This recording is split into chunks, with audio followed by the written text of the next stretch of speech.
Halo. Halo semuanya, selamat datang lagi di Jordi bersama The Lazy Gadget ya. Di Jordi sama The Lazy Gadget. Bisa. Hari ini kembali seperti biasa, saya Kang Deden akan membawakan news untuk kalian di minggu ini. Seperti biasa, menjual Desmet dulu tanggal 26. Tunggu.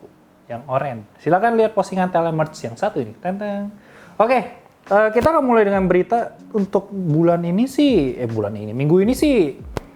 Yang dari sosial media itu adalah Instagram yang akan menghadirkan fitur subscription alias berbayar ala-ala OnlyFans. Instagram OnlyFans. Jadi abis lihat ceweknya atau cowoknya langsung ketahuan Instagram username-nya siapa, langsung bisa di DM, ya kan? Oke, tapi gue sebenarnya baru tahu juga karena gue baru tahu ternyata Facebook juga punya hal yang sama dan gue baru tahu sama Satya ya. Jadi emang dia pencari handal kalau gue emang langsung ke OnlyFans. Dimana di sini kalian akan mendapatkan live khusus, post khusus, story khusus, ya tinggal kalian atur lah harganya berapa kayak YouTube lah, subscription, bayar dan segala macem. Nanti akan gue implementasikan di The Lazy Monday Merch. Jadi kalau kalian implement jadi subscription, saya akan kasih kalian teaser desain secepatnya dan juga bisa pre-order duluan. Kalau TLT nggak usah, semua orang bisa akses ya. Dan ini baru dicoba US, nanti kita lihat aja apakah akan masuk ke Indonesia. Oke, sedikit ngelanjutin dari yang kemarin, Realme GT Neo yang X Dragon Ball.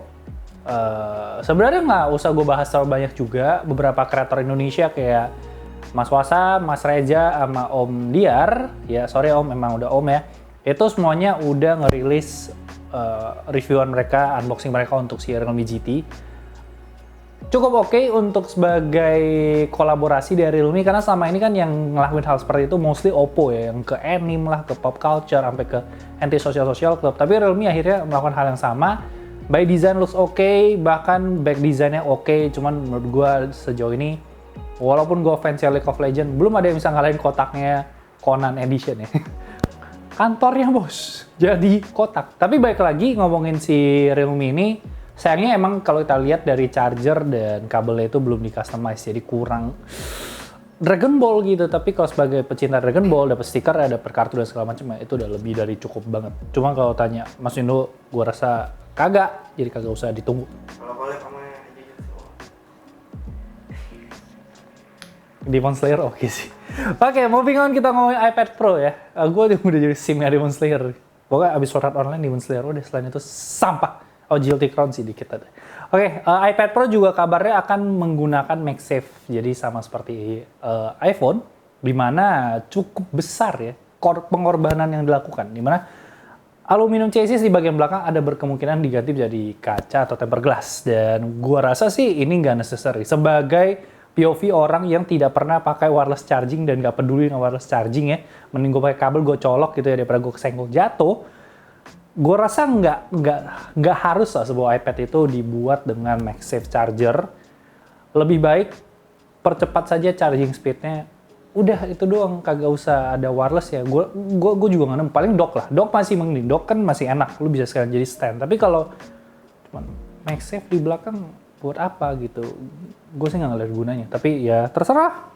Apple yang punya bukan gue. Next kita ngomongin iPhone ya. Rumor yang memberikan harapan palsu bahwa semua iPhone 14 bakal dapat 120 Hz. Tentu saja tidak, kawan ya.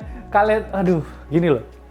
Kalau iPhone 14 120 Hz, semua kan kita udah tahu ya kalau iPhone 14 tuh kabarnya dari 2 tahun yang lalu itu udah nggak ada mini ya. Jadi say goodbye to mini, 13 is your last mini. Jadi 14, 14 Max, 14 Pro, 14 Pro Max. Kalau semua 120 Hz, ini udah OLED nih, ini udah OLED-nya, ini udah membagongkan dunia nih yang si dua standar ini. Kalau 120 Hz dan sama-sama RAM-nya 6 GB, ini bagong lagi nih, siapa yang mau beli Pro? Kecuali kau perlu kamera ya. Selain itu, kagak penting. Okay? Jadi gue rasa 15. Gue lebih percaya sama si Ross yang sejak dia membuktikan, karena dia kan lebih main di daerah layar ya. Jadi dia tahu nih, oh smartphone ini layarnya gimana, iPhone kemarin tuh iPhone 12 Pro kagak dapat 120 Hz yang bener, jom prosesor salah gitu dan segala macamnya. Jadi nggak usah berharap. 15. Ketika 15 rilis, di saat itulah saya harus ganti tenar gua. Karena gua nggak mau beli Pro. Nggak ada duit. Oke, moving on, Oppo Find X5 Pro. Masih pakai Find X3 Pro sekarang. Nih, gue kasih highlightnya nih. Mana nih? Ya, masih ya, bobanya terbalik ya. Jangan salah. Ini gue buka nih. Nih, ribet. Oke, Find X5 Pro nggak banyak perubahan. Dari sisi kamera bump-nya dia kayaknya udah suka dengan how they make the camera bump ya. Jadi kayak ada gunungnya gitu. Jadi dia seamless and to be honest looks cool dan nggak mengganggu tangan kalian sama sekali. Dan perubahannya adalah dia sekarang menggunakan Hasselblad ya. Dia kerja sama Hasselblad, sama dia punya neural processing unit namanya Mari Silicon X. Mari Silicon X ya. Ini dibuat dari Oppo dan udah itu doang. Nggak ada lagi update ya. Yang pasti gue harus dapet. Apa lagi ya? Oh, RAM-nya 2 GB. Itu nggak penting. Oke. Ngomongin Oppo. Ini ngomongin Oppo Reno 8. Ini juga numpang lewat doang sih. Ngeong. Nggak apa-apa, Mas Angga. Penting kan saya highlight ya. Untuk Reno 8 sih, desainnya itu kayak Poco kan. Kayak Poco M5, kamera bump-nya itu gede. Udah. Apalagi ya kamera bump-nya panjang. Ya desainnya oke lah, warnanya oke. Udah gitu doang, nggak ada yang bisa gua bahas gitu. Kayak ngeong gitu lewat doang. Bezel tipis. Nggak penting. Ngomongin Oppo, kita ngomongin anak buahnya sekarang OnePlus. OnePlus juga ada sebuah paten yang dimana paten ini udah di-save dari 2020 ya. Dari 2020 baru di-publish sekarang. Lingkaran gede di belakang, dimana dia bisa berputar 180 derajat. Nah, pertanyaannya adalah, apa gunanya kamera bisa berputar 180 derajat ketika Anda bisa memutar handphone Anda seperti ini dan seperti ini?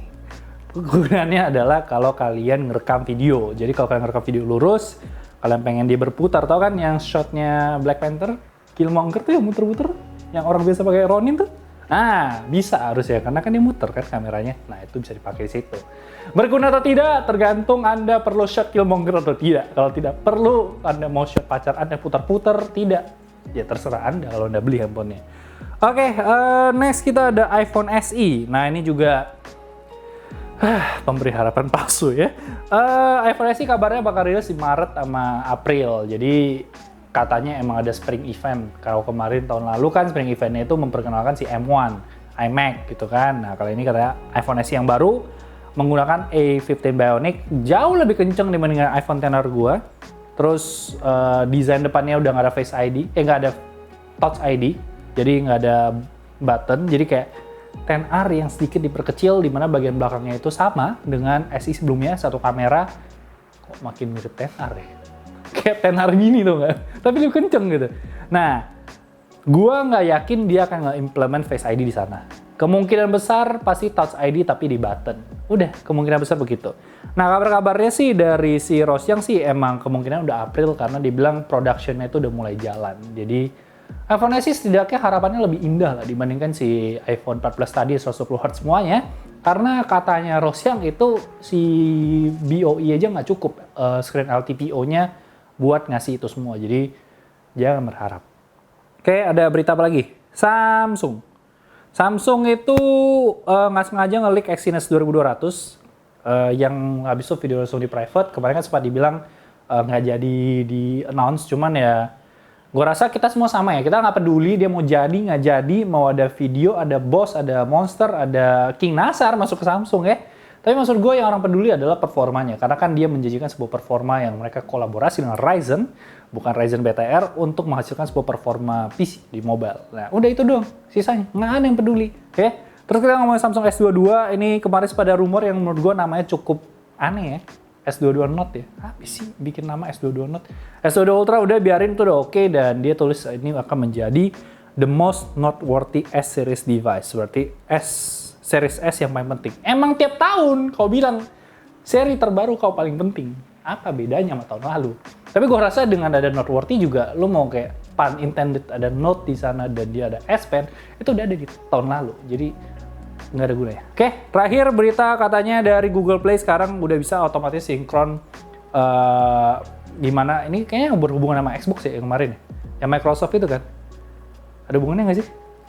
Nggak tahu. Oke, tapi kalau diingat kan Microsoft tuh waktu di Windows 11 kasih tahu kalau kalian tuh bisa main game Android atau aplikasi Android tanpa emulator lagi kan. Nah, mungkin ini berhubungan di mana progres kalian bisa berpindah antara handphone dan PC, jadi nggak usah pakai emulator lagi.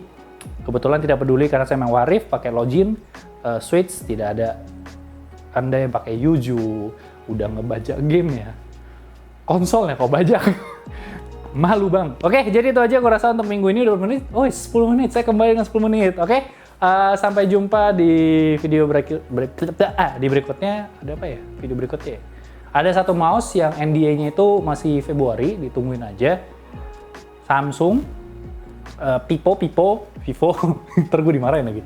Oppo Find X5 Pro kalau dikirimin, terus akan ada kolaborasi antara Sony dan David ya.